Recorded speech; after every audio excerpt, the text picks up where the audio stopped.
We went from 5,000 followers to now 53,500. The opportunities that have came have just been mind-blowing.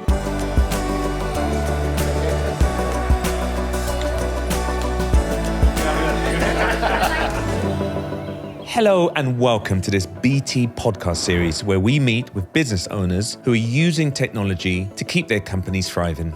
They have some great tips to share and are ready to inspire you with small changes you can make which can have a big impact. Today we are chatting social media with Bailey. At just 17, Bailey launched BeGreatFitness, a health and wellbeing company which helps vulnerable groups with their fitness. In the company's early days, Bailey found many doors shut in his face due to a lack of funding. Now, fast forward 4 years and Bailey has the very same institutions coming to him asking for his business. Why? Bailey says that the product is the same, it's just that more people are listening. Bailey currently has a combined number of over 50,000 followers and millions of views, helping to open the doors to new opportunities for his business. Welcome, Bailey. So, tell me, when did your social media journey start?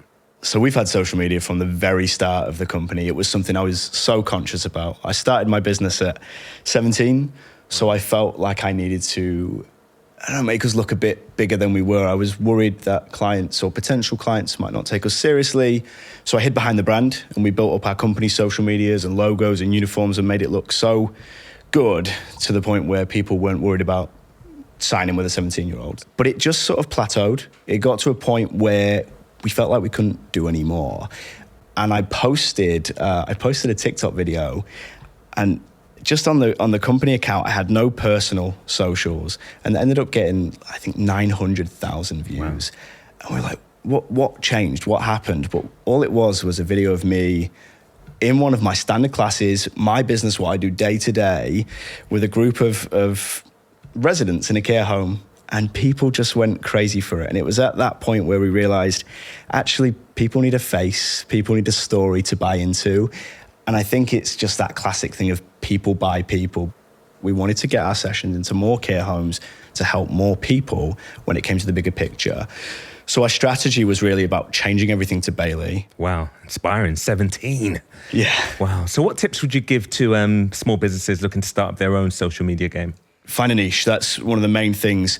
I think there's so many people out there creating so much content that you have to stay true to what you want to do and ultimately what your business does. So for me, it was fitness and working in care.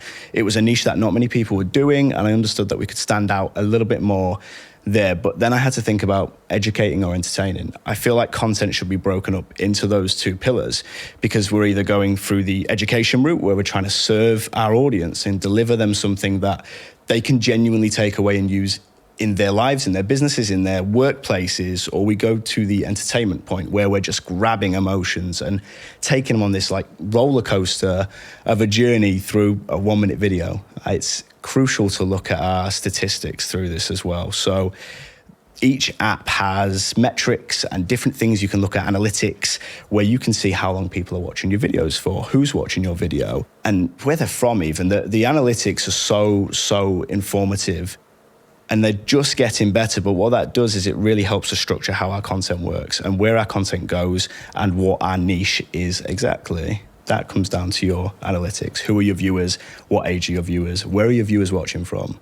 I guess if your viewers were primarily in America, then if you're trying to convert them into sales, there's no good having a service-based business in the UK because you're just not going to get those sales, right? So one of the things that we've done is collaboration, and it's absolutely essential. To build up your brand from the ground takes time and effort and energy, but a real quick sort of fast tracker would be to collaborate with other brands who might be a little bit further ahead of you. What advice would you give to other businesses that are seeking collaboration with other people in the industries? So we've collaborated with some incredible people, but the most essential part about collaborating is seeing how transferable your audience is. If you look at a skateboard brand, there's no point in me helping elderly within care homes collaborating with a skateboard brand because their audience, some of them might be, but most of them are not going to be interested in me and Deirdre doing some resistance band work, and they're just not going to come across. One of the collaborations I did, it was a funny story too, actually.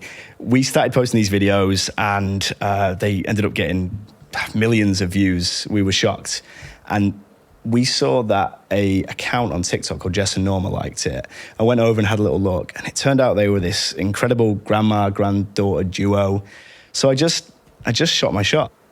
I just sent an email saying, look, how about a collaboration?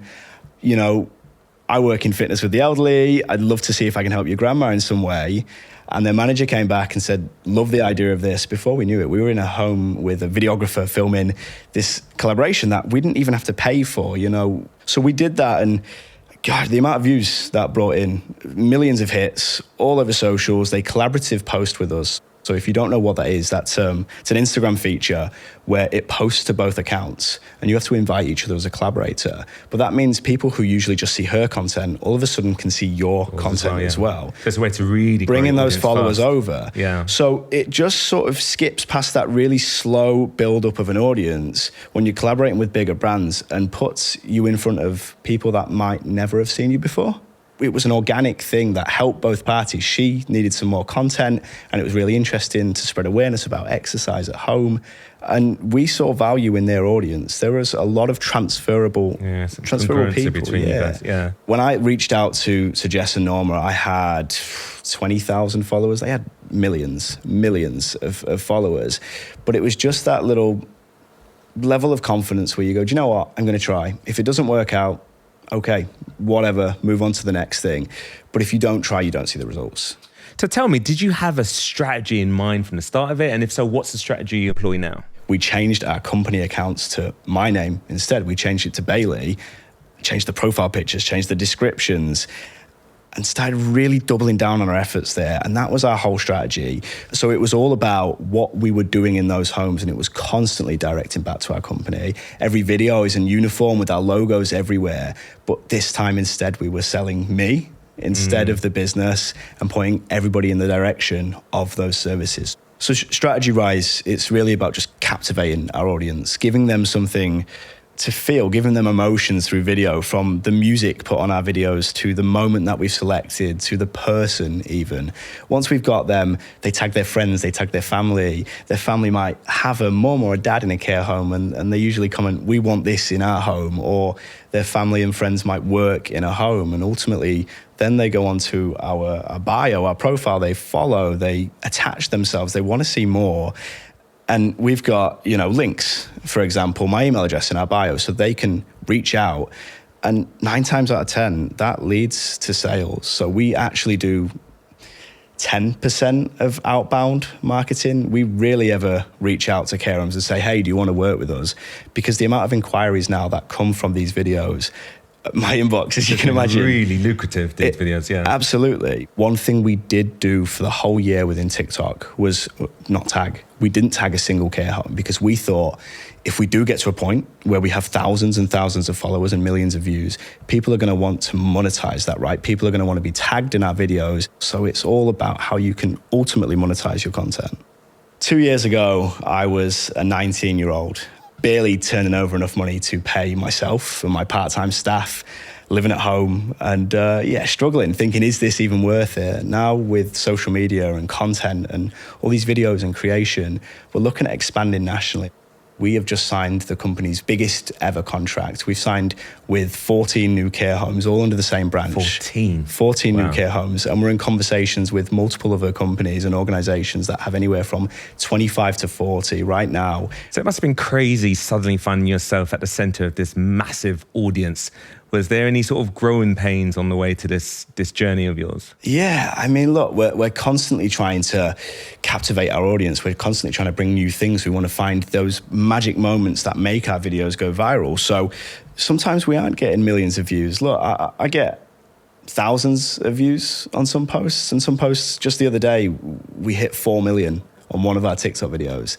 Not only did that create a level of ad revenue, which was just mind-blowing, but it also brought in so many different opportunities, from television companies reaching out and asking me to come on their shows, to news outlets in Portugal doing stories on me. I don't know what they said, but I hope it was good. So how do you measure the success of your social media accounts? It simply comes down to views and followers. I think in the last year, because that's how long we've been really going at it on TikTok, we went from 5,000 followers to now 53,500. And then we looked at Instagram, which we've only just recently started focusing on in the last 3 months. So yeah, we've gone from 2,500 followers to about 16,000. And as you can imagine from this, the opportunities that have came have just been mind-blowing. Some of the companies that are reaching out to me, some huge healthcare organizations wouldn't even look at me. But now with the amount of followers we've got, the amount of audience we have, and the amount of people that are watching, I'm sitting in rooms with people I could have never imagined. We're building a company which is about to be national, and we're providing services to just names I wish I could say. So Bailey, tell me, what are your top 3 tips for businesses wishing to utilize social media? Honestly, I think it just comes down to simple stuff, really. Decide what your content's going to be smart with it, understand where you might want to be in a year from now. Do you want to be making money from tagging? Should you not be tagging in this year to get yourself to that point?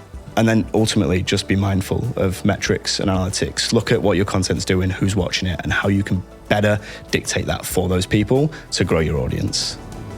If you are interested in learning more about how BT can support your business, visit business.bt.com and search digital skills.